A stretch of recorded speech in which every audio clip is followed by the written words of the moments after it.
گێڕانەوەی هاوسەنگی هێز ئەو دەستەواژەیەی زۆرترین کات گوێمان لێ دەبێت. دەستەواژەیەک کە پارتی بە جۆرێک لی دەڕوانێت و یەکێتی بە جۆرێکی تر باسی دەکات و هاوڵاتیانیش لە دیوێکی ترەوە سەیری دەکەن. پارتی بە هۆکار بۆ سەرهەڵدانەوەی ناکۆکی و نائارامی ناوی دەبات و یەکێتی و گۆڕانیش بە هۆکار بۆ سەقامگیری و یاسا سەروەری و ئازادی ڕادەربڕین و تا بگرە پێگە و ڕۆڵی کوردیش لە بەغدا وێنای دەکەن. لە ماوەی مانگی ڕابردوودا و لە بانگەشەی هەڵبژاردننی هێزە سیاسیەکانی هەرێمی کوردستان بەتایبەت پارتی دیموکراتی کوردستان و هاوپەیمانی کوردستان زۆر کات باسی گەڕانەوەی هاوسەنگی هێز و لێکەوتە و ئەنجامەکانیان کردووە و بە جۆرێک وەک بەشێکی دانەبڕاوی پرۆسەی سیاسی هەرێم ناویان بردووە. هاوسەنگی هێز بۆ تەوێردی سەرزاری کاندید و سەرۆکی لیست و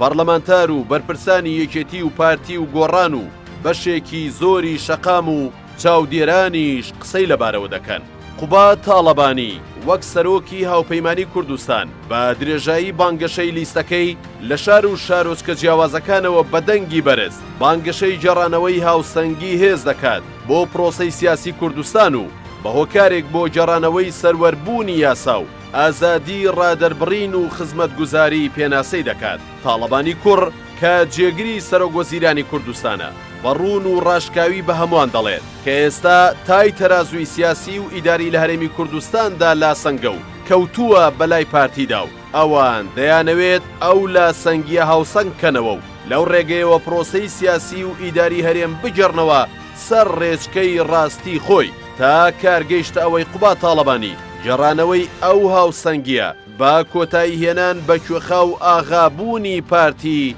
ناو ببات. نەکانی دیکە یان لە بەرژەوەندیاندا نییە لەگەڵ بەغدا ڕێبکەون یان هێندە بچووک و بێسەنگن کە ئەو کارەیان هەر پێ ناکرێ. بۆیە داواتان لێ دەکەم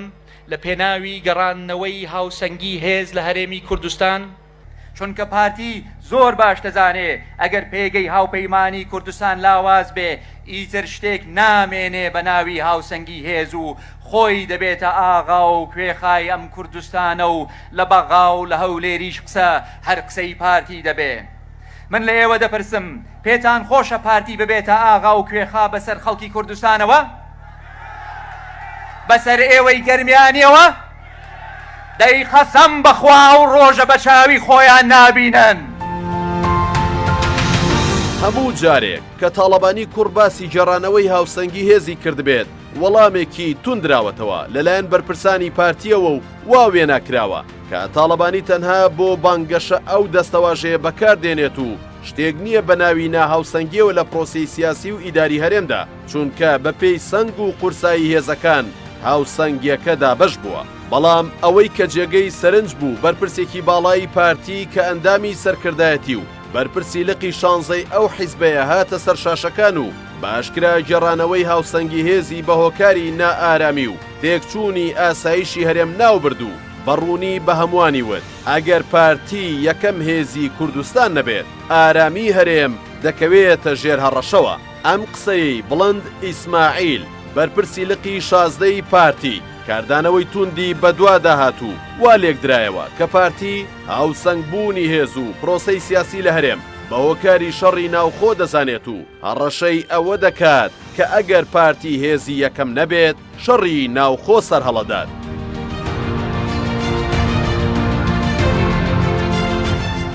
لەلایەکی ترەوە لە دیدارێکی میدیاییدا هوشیار عومەر کاندیدی بزوتنەوەی گۆڕان لە لیستی هاوپەیمانی کوردستان گەڕانەوەی هاوسەنگی وە کۆکارێکی کاریگەر ناو دەبات بۆ پاراستنی شکۆ و پشک و پێگەی کورد لە بەغدا و پێی وایە ئەگەر هاوسەنگی هێز بگەڕێتەوە دۆخی کورد لە بەغدا جێگیرتر دەبێت و باز لەوەش دەکات هاوسەنگی هێز زامنی مانەوەی پۆستی سەرۆکۆمار لای یەکێتی دەکات لە داهاتوودا کە پارتی ویستی ئەوەی هەیە چیدی ئەو پۆستا لای ئەو بێت. گومان ئێمە ئەمانوێ هاوپەیمانی کوردستان گەورەترین فراکسیۆن بێ بۆ ئەمە پێویستمان بە پشتیوانی خەڵکی کوردستانە کە دەنگ بن بە هەکاندەکانی هاوپەیمانی کوردستان ئەمانەوێت پۆستی سەرۆک کۆمەر لای هاوپەیمانی کوردستان و بە تەحدیدیش لایەکی نیشتیمانی کوردستان بێ و ئەمە خواستێکە هەندێک لە هاوپەیمانانیش ئەوە ئەکەن بۆ ئەوی ئەو هاوسەنگی بپارێزین چکە لە کوردستانە هاوسەنگیەکە تێک چووە لە بەغدا ڕایگرین لە کوردستانیشا چاکیکەین. ئەم دوو جۆرە لە تێڕوانین لای پارتی و یەکێتی بۆ هاوسەنگبوونی هێز لە کاتێکدایە کە هاوڵاتیان و چاودێران پرسیاری ئەوە دەکەن کە هۆکاری دروستبوونی ناهاوسەنگیەکە لە چیەوە سەرچاوی گرتووە و بۆچی ناهاوسەنگی هەیە یان ئەگەر ئەو هاوسەنگیەی باز دەکرێت بگەڕێتەوە ژینگەی سیاسی هەرێم هێندە لەبارە کە دۆخەکە بگۆڕێت و نابێتە هۆی سەرهەڵدانی قەیرانێکی نوێ وەک بەرپرسەکەی پارتی ئاماژەی پێدەکات و بە جۆرێکیش لە هەڕەشە ناو دەبرێت ئەی تۆ بڵێ ئەو نیەت و مەبەستە لە پشت بەکارهێنانی ئەو دەستەواژەیەوە ببێتە ڕاستی کە یەکێتی و گۆڕان باسی دەکەن و وەک بەشێک لە فریاد ڕزناوی دەبەن بۆ هەرێمی کوردستان. ئەگەر یەکێتی و گۆڕان کە لە چوارچێوەی هاوپەیمانەتیەکدا بەشداری پرۆسەکەن پێکەوە توانیان لە پارتی زیاتر دەنگ بەدەست بهێنن لەم هەڵبژاردنەدا دەتوانن بە هەمان شێوە بۆ هەڵبژاردننی پەرلەمانی کوردستانیش پێکەوە ببنە ڕکابەری پارتی و پارسەنگی هێز بگۆڕن و زۆرینەی پەرلەمان و حکوومەت بەدەست بهێن و چیدی ناهاوسەنگی هێز نەبێتە باسی گەرمی ڕۆژ و بانگەشەکانی هەڵبژاردن. ئایا یەکێتی و گۆڕان دەتوانن ئەو کەرەستەیە لە نێو خۆیاندا دروست بکەن کە بتوانن لەو ڕێگەیەوە هاوسەنگی هێز بژێڕنەوە بۆ کوردستان یان تەنها چاوەڕێی بەدەستێنانی دەنگی زۆرینەن بۆ گێڕانەوەی ئەو هاوسەنگیە؟